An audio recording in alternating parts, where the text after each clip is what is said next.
Bienvenue dans Capital Humain 3.0, le podcast qui explore les nouvelles façons de penser le travail, le leadership et la transformation des organisations. Je suis Johan Darquest et dans chaque épisode, je vous propose un regard décalé, éclairé et profondément humain sur les enjeux RH, managériaux et sociétaux d'aujourd'hui. Prêt à remettre du sens, de la conscience et de l'intelligence collective au cœur de nos pratiques? Alors c'est parti! Bonjour à toutes et à toutes et bienvenue dans ce nouvel épisode de Capital Humain 3.0. Donc j'ouvre avec cet épisode une nouvelle saison de Capital Humain et je prends beaucoup de plaisir à réaliser les podcasts et à recevoir mes invités en interview et de vous partager toutes ces nouvelles visions, toutes ces approches et que ce soit mon regard mais aussi ceux d'une communauté de plus en plus importante qui œuvre pour un capital humain de plus en plus conscient. Et donc aujourd'hui, dans ce premier épisode, nous allons explorer une question qui touche chacun d'entre nous, au travail comme dans notre vie personnelle. La question c'est la suivante: l'humain est-il en train de devenir un être augmenté grâce à l'intelligence artificielle, ou au contraire risque-t-il de se voir déshumanisé? C'est un sujet qui est au cœur de l'actualité et j'ai voulu vous apporter aujourd'hui mon regard. Alors on en parle beaucoup de productivité, d'automatisation, d'emploi menacé, mais je voudrais aller plus loin aujourd'hui avec vous. Et si la vraie question en fait, c'était celle du sens, de la conscience et de la valeur unique que nous apportons en tant qu'humains. Voilà la question que j'aimerais vous poser. Donc dans cet épisode, je vais vous partager avec vous une conviction. Pour moi, ça n'engage que moi, l'IA ne pourra jamais remplacer notre intuition, notre conscience, notre capacité à évoluer intérieurement. Et que l'entreprise, loin d'être seulement un lieu de production, ça peut devenir un véritable terrain d'évolution de soi, quelque part une forme d'épanouissement, un espace pour apprendre, pour grandir, pour développer des perceptions plus fines, une meilleure intuition, et finalement devenir quelque part une meilleure version de soi. Voilà un petit peu en introduction le propos de ce nouvel épisode. Donc pour débuter, alors l'humain face à l'IA, entre fascination et peur, dans cette première partie. Donc depuis quelques années, l'IA s'impose dans tous les domaines. Elle automatise des tâches qu'on pensait réservées aux humains, elle rédige, elle calcule, elle analyse plus vite que nous. Donc c'est vraiment une vraie révolution. Et naturellement, comme dans toute nouvelle révolution, ça suscite des réactions opposées.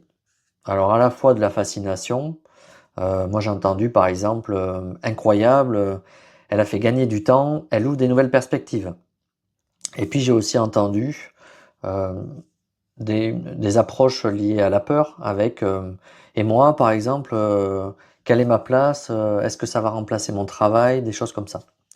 Et d'ailleurs d'après McKinsey, on a près de 50% des tâches actuelles, près de 50%, pour être automatisées d'ici 2030. Mais en même temps, le Forum économique mondial nous dit que de nouveaux métiers vont émerger, plus centrés sur la créativité, la résolution de problèmes complexes et les fameuses compétences humaines. Donc autrement dit, si certaines portes se ferment, il y en a d'autres qui s'ouvrent. Et souvent, les menaces constituent des opportunités.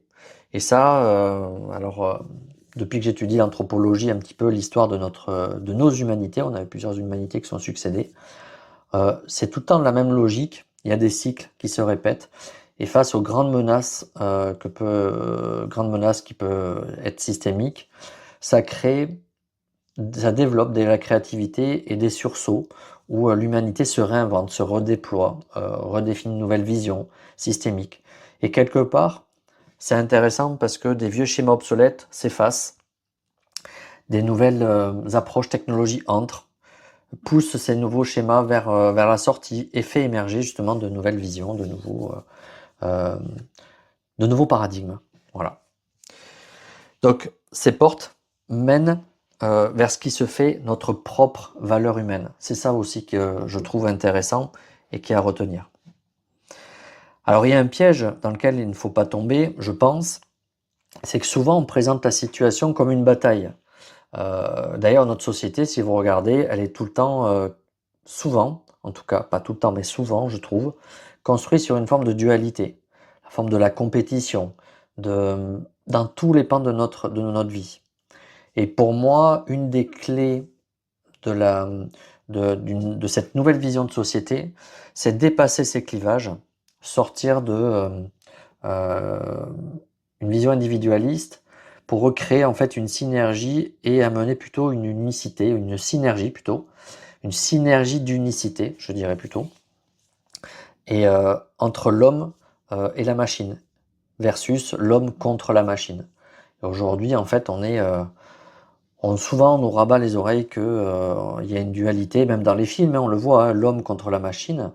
Peut-être aujourd'hui, ça serait le temps d'ouvrir vers une, euh, un nouveau regard en disant que on peut arriver à créer des synergies, l'homme et la machine. Voilà. Alors souvent, cette vision, elle est réductrice. Donc la vérité, c'est que l'IA et l'humain n'ont pas du tout le même rôle. L'IA, pour moi, c'est la puissance de calcul, la mémoire, la rapidité, la répétitivité. Euh, et l'humain, c'est plutôt le sens, la conscience et l'intuition. Et quelque part, si on regarde, souvent, depuis longtemps, même avant l'arrivée de l'IA, on se plaignait la question du sens. Quel est le sens de la vie d'un être humain, dans notre organisation? Quel est le sens de pourquoi on va travailler? Et aujourd'hui, l'IA arrive et ne fait que exacerber ces questions qui étaient traitées un petit peu, mais qui n'étaient pas mises sur le devant de la scène. Aujourd'hui, l'IA, quelque part, joue son rôle de levier, de phénomènes externes qui viennent nous pointer du doigt sur, enfin pointer du doigt, de mettre l'accent sur est-ce que vous avez, vous, en tant que civilisation, résolu cette question? Quelle est vraiment la place de l'humain dans notre société? Quel est le sens que vous donnez à votre existence? Quel est le sens que vous donnez à ce que vous réalisez dans votre activité? La place du travail, la place de la vie de famille, la place de l'aide aux autres. Il y a plein de sujets qui sont en train d'être traités en profondeur par cette poussée de l'IA de près ou de loin. Alors, penser en termes de confrontation, souvent, c'est perdre de vue la complémentarité. Donc, la bonne question, ce n'est pas qui va gagner, mais comment travailler ensemble et en harmonie. Et comme dans un... Voilà, je vais prendre cette image. Comme dans un orchestre, le piano et le violon ne jouent pas du tout la même chose. Mais par contre, sans eux, la symphonie, elle serait incomplète. C'est un peu cette idée, cette logique-là. C'est une question d'harmonie vibratoire, musicale, qui est en train de se jouer en ce moment. Alors, si on parle de l'entreprise, si on fait un petit focus là-dessus, pour moi, et si l'entreprise, c'était pas juste un espace où l'on vend son temps contre un salaire? Est-ce que ça serait pas, et ça c'est ma vision, je le vois comme ça, plutôt un lieu d'évolution de soi, de conscience élargie, de meilleure connaissance de qui on est vraiment, de ce qu'on veut faire de notre vie, de quel sens quel sens on donne à notre existence. Donc finalement, chaque défi professionnel, par exemple une réunion tendue, un conflit avec un collègue, une décision à prendre, ça peut devenir une occasion d'apprendre sur soi-même. Apprendre à se connaître soi-même, apprendre à mieux gérer ses émotions, apprendre à transformer la pression en croissance. Et Daniel Goleman, que j'aime beaucoup, il a montré que l'intelligence émotionnelle est 2 fois plus déterminante pour la réussite qu'un simple QI, un quotient intellectuel. Il y a aussi Richard Davidson qui a prouvé que la pleine conscience modifie durablement le cerveau en renforçant la résilience et l'attention. Alors, pourquoi pas ne pas venir à l'entreprise, enfin ne pas voir pardon l'entreprise comme un terrain d'entraînement. En fait, un espèce de dojo moderne où l'on pratique chaque jour l'art de devenir plus conscient, plus aligné, plus humain, dans une meilleure vertu, cultiver une meilleure vertu de soi-même, tout en n'occultant pas aussi les parts d'ombre que chacun peut avoir, et d'aller justement voir ces parts d'ombre que ça puisse être aussi échangé, partagé, sans tabou, avec humilité, avec bienveillance aussi, pour pouvoir justement amener des collectifs à évoluer sur ces parts d'ombre et justement faire une transmutation vers plus de vertu, une meilleure version de soi-même. Est-ce que l'entreprise, ça serait pas ça en fait finalement, maintenant sans perdre de bien entendu l'aspect économique, c'est important parce qu'on est dans un monde matériel et c'est important de répondre à ces enjeux. Mais je me dis aujourd'hui, avec l'avènement de l'IA, peut-être c'est de recentrer cette place de l'être humain en allant vers un épanouissement et laisser les tâches les plus incongrues, les plus difficiles à la puissance de l'IA pour pouvoir justement faire gagner en conscience et en maturité ces organisations et les collectifs qui sont intégrés dans ces organisations. Alors un autre aspect que j'aimerais aborder avec vous, c'est la question de l'intuition, notre sens unique. Voilà ce que l'IA n'a pas et n'aura peut-être probablement jamais, c'est l'intuition.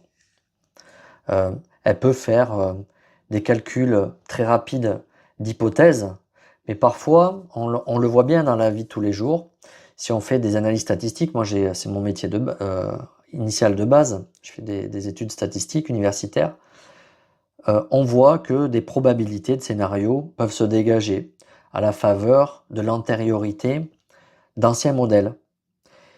Et finalement, dans la vie de tous les jours, des fois, on se rend compte, ben, c'est peut-être le scénario le moins probable qui ressort. Et ça a la faveur aussi, et je trouve ça intéressant, comme on est en pleine mutation, les vérités d'avant, les schémas d'avant, comme les paradigmes sont de plus en plus changeants, les analyses statistiques et probabilistes sont peut-être pas toujours les plus fiables parce que reposant sur des modèles antérieurs. Et c'est ça qui est intéressant, ça ouvre d'autres perspectives. Donc aujourd'hui, l'IA peut être un appui décisionnel, c'est intéressant, mais l'intuition, des fois, va nous amener, on ne sait pas comment, par quel mécanisme, enfin j'ai quelques idées, mais voilà, c'est pas encore étayé par la science, mais en tout cas pas tout, mais notre intuition peut nous guider vers les scénarios les plus probables, les plus improbables, mais parfois les plus bénéfiques aussi, dans une question d'évolution de soi, et c'est ça qui est intéressant. Et ça, l'IA n'a pas accès pour l'instant à ça. Donc d'où la nécessité, la complémentarité avec un appui, je dis bien un appui décisionnel de l'IA, mais avec le développement d'une intuition de plus en plus fine chez l'être humain et donc chez les décisionnaires et puis tous les collaborateurs. Gary Klein, par exemple, a étudié les pompiers et les urgentistes. Et il a montré, vous allez voir c'est intéressant, que l'intuition sauve des vies dans des contextes où le raisonnement logique est trop lent. Et souvent, l'intuition est calée vers des mécaniques physiques, des mécaniques quantiques, que la logique, en fait, où la logique est plus lente. Et c'est ça aussi, c'est d'avoir accès à ces rapidités d'analyse, ces rapidités d'accès au scénario qui est peut-être les plus favorables, au-delà des calculs analytiques. Les recherches de l'Institut EarthMath par exemple, eux ont révélé que le cœur capte certains signaux avant que le cerveau en ait conscience. Et on sait que le siège de l'intuition est lié à une cohérence cœur-cerveau avec dans les prises de décision. Et donc l'intuition n'est pas magique, elle est une autre forme d'intelligence, on appelle ça l'intelligence du cœur, la cohérence cœur-cerveau, qui est enracinée dans notre corps, nos émotions et aussi dans les mémoires cellulaires. Donc dans l'entreprise, ça peut être par exemple ce manager qui pressent un conflit avant qu'il n'explose. Et je pense que beaucoup ont eu ce genre d'expérience. Et ce collaborateur qui sent qu'une opportunité est bonne, même quand les chiffres disent le contraire. Donc l'intuition, c'est notre boussole, c'est celle qui est la plus fiable. Sauf que dans notre société moderne, on a perdu cette boussole, ce sens, cette connexion à l'intuition. Parce que on cultive, et depuis tout petit d'ailleurs, le cerveau analytique. On perd un petit peu l'intelligence du cœur.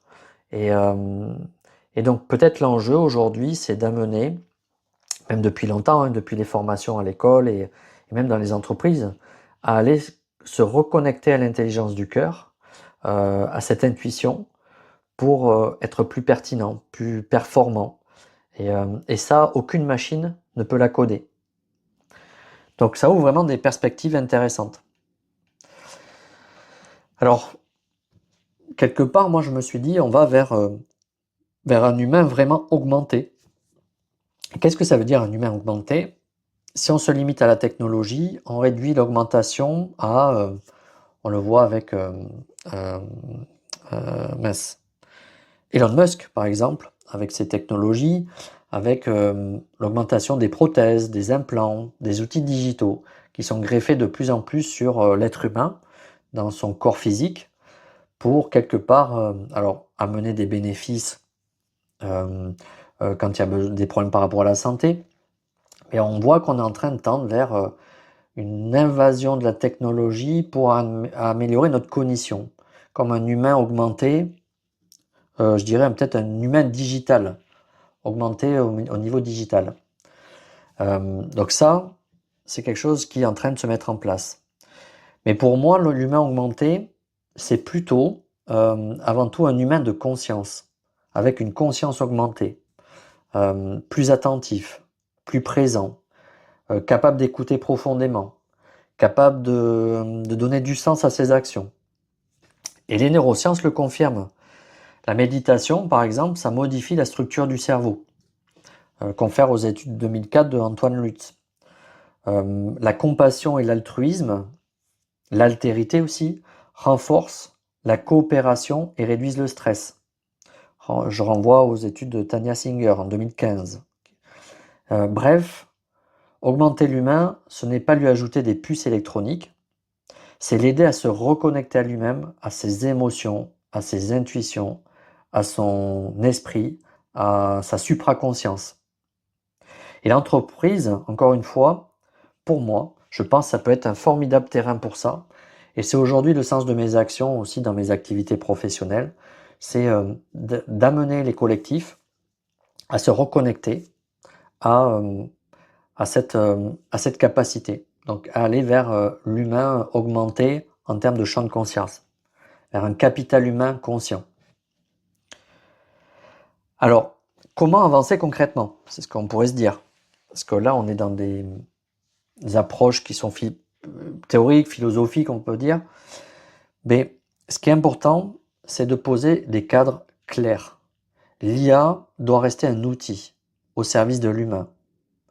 L'humain doit rester le gardien de l'éthique, du sens, des valeurs et de la finalité. En fait, en résumé, l'IA répond au comment et l'humain incarne le pourquoi. Si on devait faire un petit schéma pour illustrer de manière synthétique. Donc, en conclusion, moi, ce que je dirais, c'est que l'IA ne nous déshumanise pas en soi. Peut-être quelque part, c'est un prétexte pour renforcer notre humanisation vers un humain plus étendu, plus augmenté, plus conscient. Ce qui nous déshumaniserait, moi je dirais, ce serait plutôt d'oublier que nous sommes seuls, que seuls nous pouvons apporter le sens, la conscience, l'intuition. L'humain augmenté n'est pas celui qui s'équipe de toujours plus de technologie. On voit qu'on tend vers ça. Et moi, je prends le contre-pied de ça, c'est comment on fait le pont avec la technologie, mais pour rester à sa place, que la technologie reste à sa place, que l'IA reste à sa place, et que nous, on retrouve notre vraie place d'être humain, c'est-à-dire évoluer vers plus de conscience, une conscience plus élargie, une intuition plus fine, une capacité à incarner pleinement sa place. Et c'est intéressant parce que si on se penche sur les anciennes civilisations, hein, les anciens Égyptiens, les Sumériens, même dans les civilisations orientales, par le passé, il y a plusieurs millénaires, elles ont connu ces phases-là. Et à chaque fois, ce qui a permis de rebondir, c'est de revenir vers une forme beaucoup plus consciente de l'être humain, de l'aspect humain. Et aujourd'hui, quelque part, on reproduit un cycle, on revit la même chose, et avec des outils modernisés, avec notre société d'aujourd'hui, mais les grands enjeux se reproduisent. Donc, moi, j'invite tout le monde à avoir cette réflexion, à se dire, et si on prenait le contre-pied, et si on allait vers plus de conscience, plus de, voilà, plus d'ouverture d'esprit.